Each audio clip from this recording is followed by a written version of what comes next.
السلام عليكم. عاجل، هذا هو مصير الطفل المختفي ريان ديلمي بعد مرور أسبوعين من اختفائه. لن تصدق ما حصل له، لكنه في البداية، وإن كنت متعاطف مع والدة ووالد وإخوة ريان، فارفع يديك وادعو الله عز وجل وقل: يا رب، بجاه سيدنا محمد، رجع الصبي ريان لأهله سالم غانم ببركة موسم الحج وعيد الأضحى.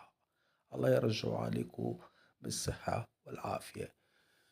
ظهرت أنباء جديدة اليوم تداولها ناشطين في مواقع التواصل الاجتماعي السوشيال ميديا بخصوص قضية الصبي المختطف ريان ديلامي ابن محافظة البليدة الجزائرية.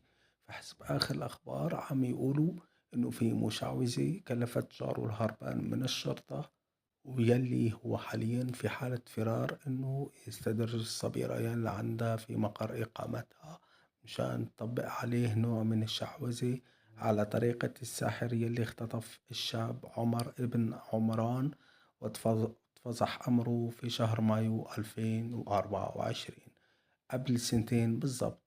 والمنيح في هالخبرية إنه ريان بنسبة كبيرة عايش، لأنه لقوا تيابه في قبر قديم بأحد المقابر. ولذلك حطوا يا جزائريين الإيد بالإيد مشان تخلصوا ريان من الاحتجاز، وعاقبوا هالمشعوذة الختيارة بالقانون مشان ما تعيدها تاني. ولا تنسوا الاشتراك واللايك للفيديو.